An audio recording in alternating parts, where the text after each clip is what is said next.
Hello and welcome to the Soul of Business with Blaine Bartlett. I am your host, Blaine Bartlett. Hey, I got an idea for you guys. I'm going to just kind of throw something out here. How's this for a business strategy? Do good deeds for every person you meet and don't ask for or expect anything in return.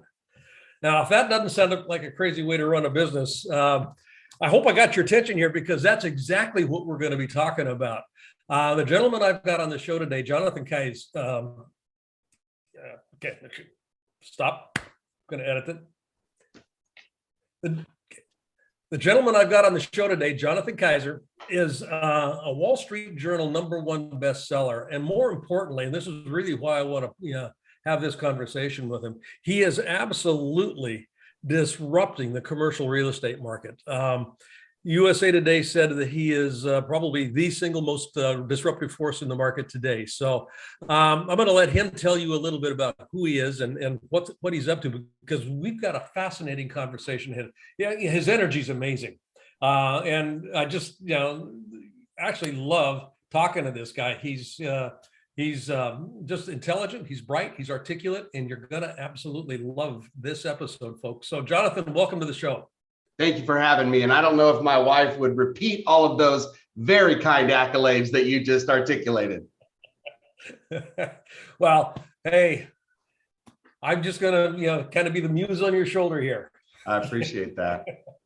So give the folks a little bit of a background. Sure. How did you end up doing what you're doing in the way that you're doing it? Sure. So I had a kind of a different kind of upbringing. I was raised by Christian missionary parents in Papua New Guinea, of all places. And my parents pounded into my head: love, serve, give, help, go above and beyond, pay it forward.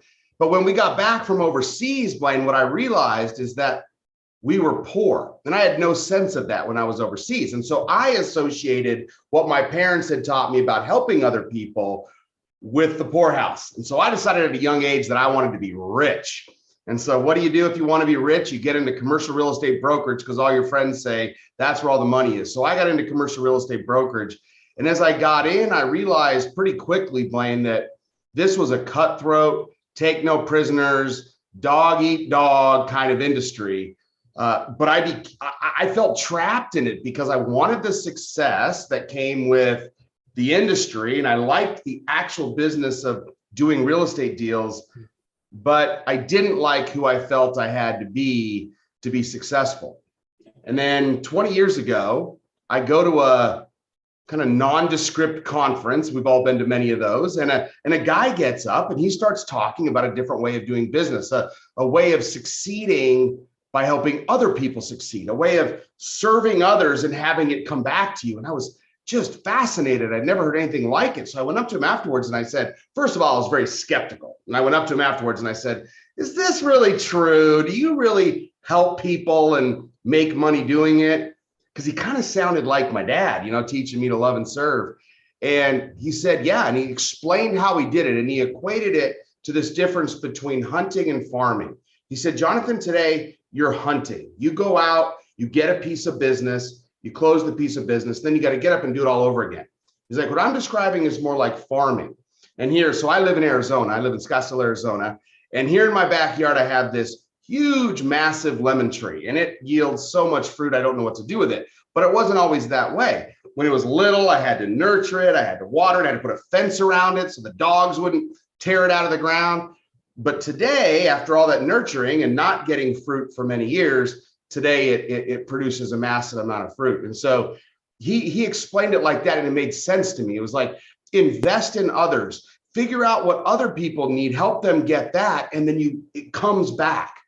And so I decided that I was sick of living a life that was misaligned with what I really believed and who I really was inside. And so I decided to change and threw my old business plan away and started getting involved in the community and just helped everybody that I could. And over time, it wasn't an overnight success. Over time, people started to really appreciate what I'd done for them or their family or their kids or whoever.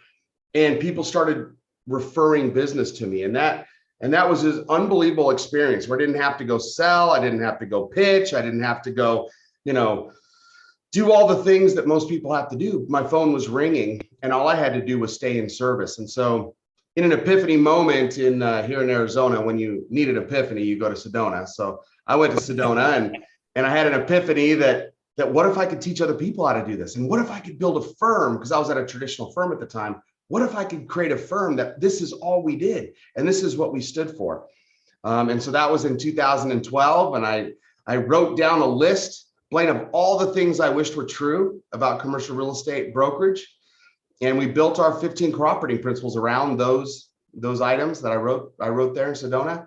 And today it's been extraordinary. It's been like the most extraordinarily magical experience I've ever experienced, with this teaching other people how to do it, spreading the love in the community, and having business come back to us. And so now, now what I do is I spend my time trying to help other people see, hey, if I could do this as a ruthless, cutthroat commercial real estate broker in commercial real estate brokerage of all industries, anyone can do this.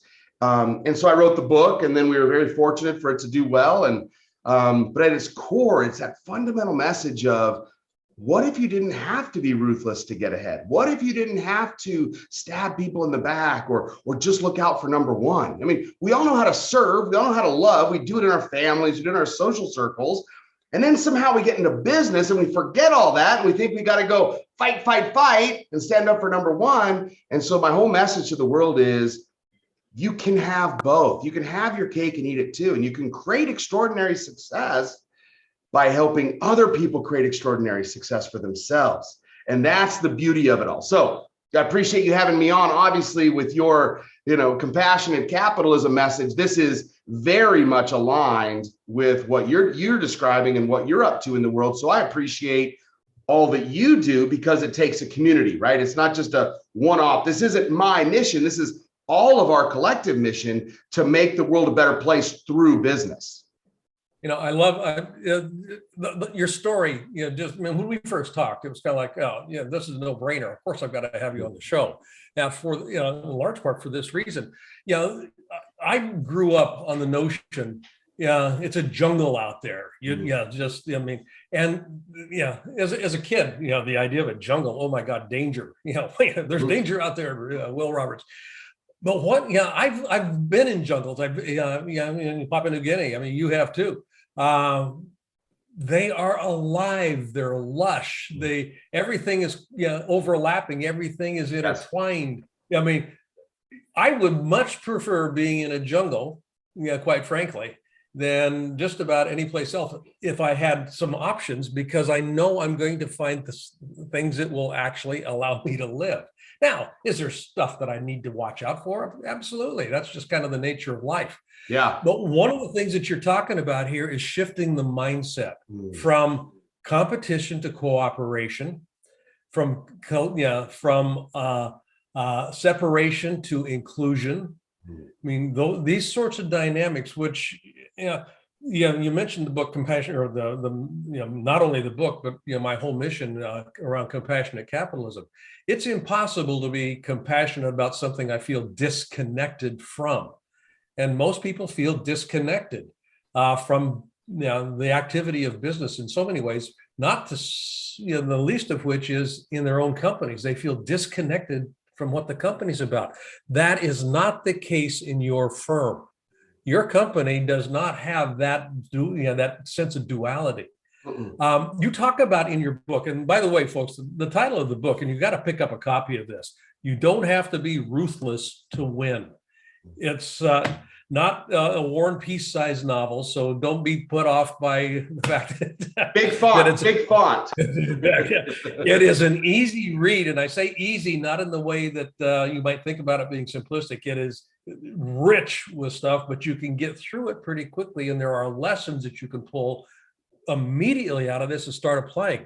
One of the things that I wanted to talk about was the 3 levels of reinvention that you identify. So if you could just take a little bit of time here, Jonathan, and just kind of run through those 3.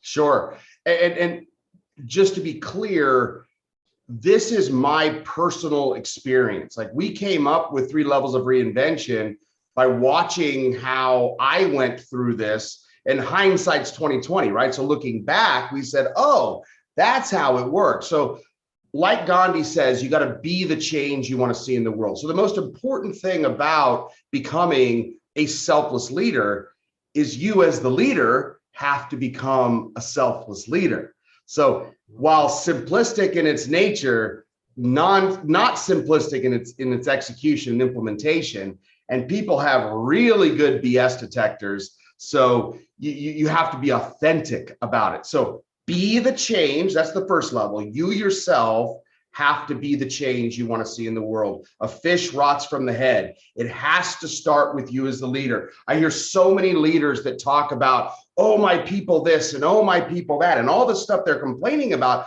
I try to help them see in a kind and authentic way that it's a reflection of the kinds of behaviors that they're creating within the organization. The culture is reflective often and usually of the leader. So first level is self-reinvention. Then it's creating an organization where the DNA of that organization is selfless, internal, with clients, how you interact, what you do, and how you approach things. Are you collaborative, right? You talked about competition versus collaboration. I didn't come up with this word, but there's a clever word I like to use called co-opetition. And I really believe that is it's a profoundly unique way to look at how you can do business, still in a competitive scenario, not being pushed around or taken advantage of, but still being able to cooperate, collaborate, and take care of the people. And so it starts with the leader, and then you create this company culture around it. And then the third level is the community. And the community is your partners, your vendors, things like the environment, right? Everything outside of the company. Do you have that same mindset of selfless service within that interaction? I see a lot of companies, they talk about how great their cultures are, the leader's great, the people are great, and then you see how they treat their vendors, and you think you're kind of missing it. You're not seeing the full picture. And so this idea of an inside out revolution or a reinvention from the inside out enables an individual, respectively then an organization, and then respectively then a community to be transformed through this. Now, I am not in any way, shape, or form claiming that we are the sole impetus for the transformation in the business community here in Greater Phoenix, Arizona. But you could say that we're a big part of that transformation because of how many people we've served, how many people we've helped, how many interactions we've had that are around this ideology, and then bringing others and inviting other people in through compassionate capitalism or conscious capitalism or other movements that are designed to help elevate humanity through business, right? I mean, again, I go back to the fundamental key is we all know how to do this stuff, and we know that it works because we do it where it matters most. But then somehow we believe that when it comes to business, we have to behave differently. And so I'm here to try to help people see that maybe there's another way. Good. We're going to take a real quick break. When we come back, I want to pick up on that second point that you talk about, competition, cooperation piece. I specifically want to bust a myth about competition. And I think you're going to be the guy to help me do that. So we're going to take a real quick break, and we'll be back in just a minute. We're talking to Jonathan Kaiser, and great book that he's got out. You don't have to be ruthless to win. So, Jonathan, I'll see you on the backside of this little commercial break. I want to thank you for listening. I want to also invite you right now to go to blainebartlett.com. And on that site, which is my personal website, you'll see services up on the top menu. I'd like you to click on Leadership Mastermind. Now, why I want you to do that is we have structured a mastermind program that is very unusual and it is very powerful. And by going onto that site and clicking that link, you'll be taken to a landing page that is an invitation to join this mastermind. It's a 52-week long exploration of what it takes to be a highly effective leader in today's fast-changing environment. You won't regret it. And if you've been liking what you've been listening to on these Soul of Business podcasts, how does one become a leader that can keep connection to the soul of business? That's what we look at. That's what we're about in this mastermind program. So again, go to blainebartlett.com and click on the services link, and there you'll find the link to the Leadership Mastermind program. Look forward to seeing you there. Thanks for listening to this little commercial, and now back to our show. Hello and welcome. This is Blaine Bartlett. You're coming back to me from a break. I know you are coming back to me because you're now listening again. Jonathan Kaiser is here with me. Before we took that break, I kind of teed up a little thing here that I wanted to bust a myth that a lot of people have around competition. And it's kind of linked into the notion of success. I have to compete if I'm going to be successful. And there's a whole thing that I'm working with right now around kind of the mythology of goal setting and what kind of comes into play around that. Who am I competing with? And the idea, and I just want to check this out with you, Jonathan, the idea of competition, when you stop and back up a little bit, when people are competing, essentially what they're doing is they're keeping score in a win-lose scenario. And that win-lose is steeped in this notion of I've got only a finite amount of resources to play with here, whether it's yardage on a field or whatever it might be. All of that is evidence of a consciousness of scarcity. Competition is born out of a felt experience of separation from not just each other, but separation from the idea that the universe itself is abundant and will supply anything and everything I could ever want for the success that I'd like to have in my life. And if I can begin to appreciate that fact, that it's an abundant universe, I don't have to compete for what I think are scarce resources, but what I do need to be able to do is manage my mindset and start getting creative in terms of how I access that abundance.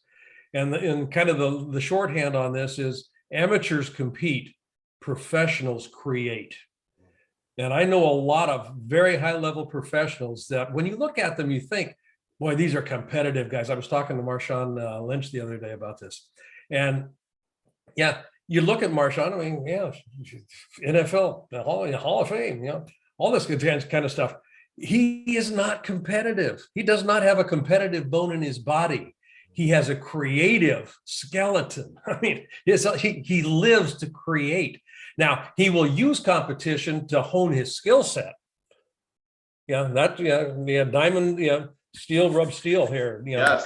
That kind of stuff. But in the commercial, and this is where I'm going with this long introduction on this.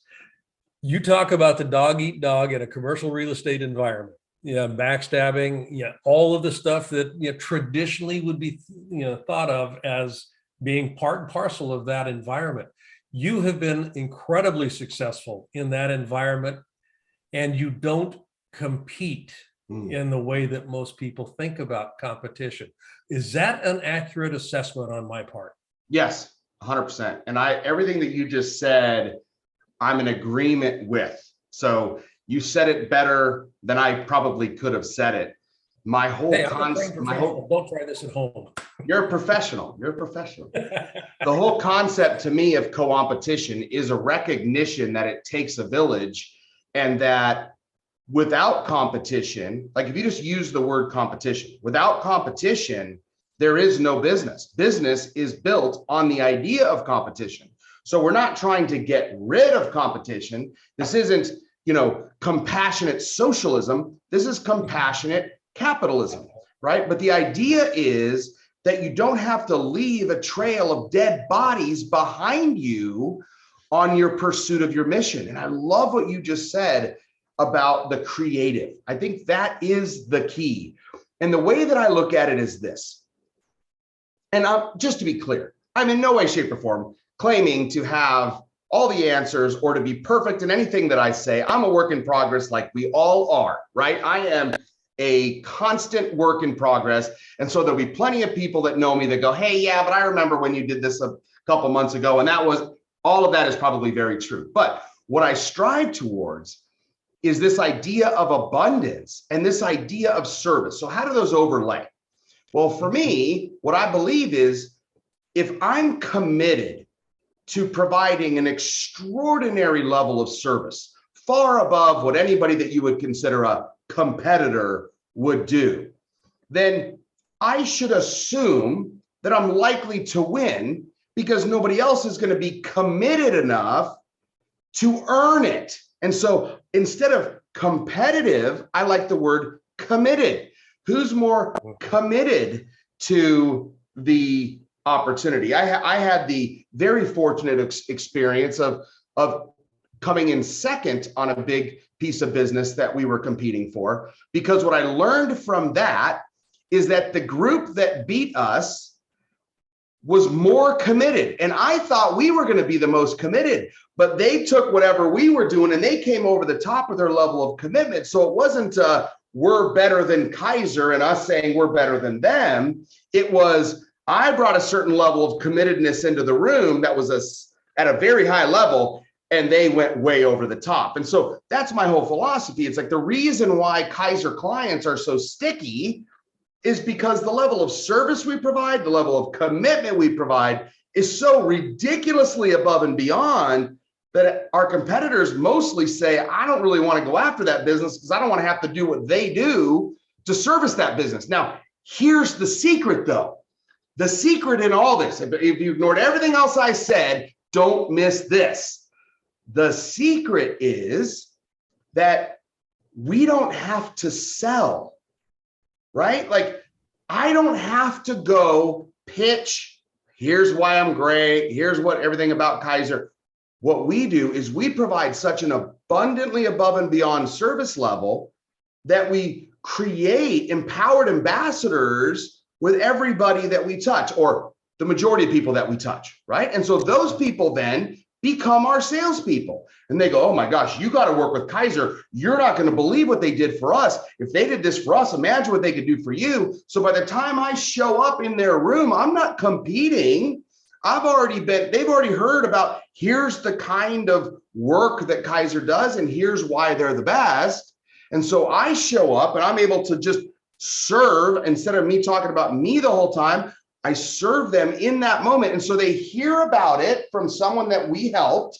I didn't have to sell it. We get in the room because of that. And then in that room, I live that. I don't sell in the room. I jump instantly into serving. And so that's why I believe that selfless service is the greatest business principle of all time. And so when you think about this whole idea of competition or collaboration or co-opetition, is that word that I said earlier, the whole idea is I don't look at anybody as a competitor, really, although I use that term loosely because there are other people in our space that are going after the same accounts. But I look at it as the business that we're supposed to have, Blaine. When we show up, they either want that level of commitment or they don't. And so for me, I don't have to worry about what are they doing other than, like I just learned from this recent experience, sometimes you need to even up your own level of commitment that you already think is at a high level to make sure that you're staying at the highest level. So it's more of an internal creative. How do you make sure that you're delivering? Yep, it's that internal creative that makes the distinction. And again, when I was talking to Marshall about this, I mean, Olympic athletes. So there's been studies done on Olympic athletes. Olympic athletes, you would think that they compete with the runner in the other lane. They don't. Themselves. It's internal. What do I need to do to bring my best self forward? And they use the other runners as kind of a hare and a rabbit sort of a thing here, like a greyhound race. It's right out in front of me, one step, or no, it's behind me just a little bit. Let's keep it moving. So that incremental growth piece that comes into play there. You mentioned something about the way that you actually quote unquote sell, which isn't selling. What you do is, and this is my listening for it, What you do is you create relationship because the credibility has already been established. Jeff Bezos one time said that, your brand is what other people talk about when you're not in the room. Exactly. And so you've got these ambassadors out there talking you up, and you get in the room, and now it's just a question of how can I best serve you? And that's a relationship question. Yeah. And that's a relationship question. Can I just talk on the relationship point real for a second? You would. Yeah, absolutely. Because there's a lot of false narratives and misunderstanding on relationships, because a lot of people view a relationship as let's just talk about the service provider space, because I'm a service provider, right? We help companies with their real estate needs. So in my general world, people consider a relationship someone that has hired them to help them with something. I don't consider that a relationship. I consider that a vendor, right? I don't want to be a vendor. I try never to be a vendor. I want to be such a helpful strategic partner that cares so much about their success that I'm inevitably just automatically their broker, because I'm doing so much more than just helping them go find office space or renegotiate a lease or go build a warehouse. I'm helping them creatively think about things in their business that are outside of real estate that could be helpful. So it's like, if you're just a one-trick pony and you just show up and you just want to know, hey, this is okay, you have a need, I can help you with that need. To me, that's not a relationship. That's a vendor. But if you're that person where they go, man, everybody calls me JK. JK's really got my back. And every time I have a problem, I call him, or if I need something, I reach out to him and he makes connections. That's a relationship. Because to me, relationships are driven by how much has that person been helped, been served, been given to, versus a mutual exchange of value in a transactional type of vendor relationship. Yeah, if it's transactional, then it becomes a commodity. Mm-hmm. Then you're into price competition, and I mean all of the stuff that most people abhor and will sort for. So gotta put a capstone on this. The purpose of business, from my perspective, is to uplift the experience of being alive on this planet. Okay, that's my definition of what the purpose of business is. How do people feel about themselves when they're in the presence of your service or product? If they feel uplifted, that's a relationship dynamic. Mm-hmm. If they feel they are, you got my back. I feel like I'm important. I feel like I'm significant. I feel like my needs are being met. Mm-hmm. I feel communication is not a logical process, and most people approach the sales dynamic from logic. It's a biological process. Totally agree. You tap into that relational dynamic. It's a felt dynamic. And if people are feeling with you, I feel you. I mean, there's a reason we have that language. I feel you. That means I'm with you. That is where you start getting compassion into the mix, service into the mix. And that's where you start creating wins that are huge. Yeah, and I want to talk one more thing. What you just said is so true. And I want to talk more about the abundance just briefly, because you really said it well. But I just want to add one little additional point on that. It is amazing that there is this mindset of scarcity. And I think it becomes a self-fulfilling prophecy, Blaine, because if I'm thinking from the place of scarcity, then you're thinking from the place of scarcity, and we're all competing for scarce resources. And when we're thinking through scarcity mindset, it's widely and variably associated with fear, right? And fear shuts down the brain. And so you're not able to be creative if you're coming from scarcity, because you're in fear and you're basically in fight or flight. So what I like to think about is this big, bold, crazy vision that I have. Like, I have a big, hairy, audacious goal. And then I have, which is a BHAG. And then I created this term I call HAG, which is a huge, hairy, audacious goal. And my vision, and again, it's not goal setting, it's more visioning. It's like, My vision is, imagine for a second, Blaine, just imagine a business world. I'm only talking to business people here. Imagine a business world where everybody in business, instead of scratching, clawing, and fighting their way to the top, what they're doing is they're trying to figure out how much they can help everybody they touch around them. They are not withholding the good they could do for others in the world, because we all know we do that. You listening right now, you know, we are always kind of going, well, this is mine. I don't know if I want to give it away. If we all just dropped our guard, if we all just tried to help everybody that we could, imagine the abundance. We could literally change the world. Blaine, I don't think there's a bigger cause out there than transforming business, because business is such a fundamental part of everything that we all do. So if we can transform how we do business so that people are showing up with a listing to help the other person versus get as much for themselves, if it's no longer a zero-sum game, but a competition for who can outserve the other person, and everywhere you go, it's like that, literally that is a utopian society. And all the good, all the abundance, all the opportunity that currently is tightly held could be unlocked and unleashed. And that's a vision that I am super, super excited for. And that's when I get up every morning and work towards. You and I came out of the same pea pod here. I mean, that's the entire idea of compassion. My last TED talk was exactly around that. I looked at nature as the ultimate business guru, and that's part of the title of that talk. But it's everything in nature serves as a center of distribution, not a center of accumulation. Exactly. And you're just flowing. You're just flowing stuff. You're not holding on tight. And I love the way that you described that. I mean, scarcity generates fear, and fear generates the consciousness of scarcity. Yep. And when you're contracted, you aren't creative.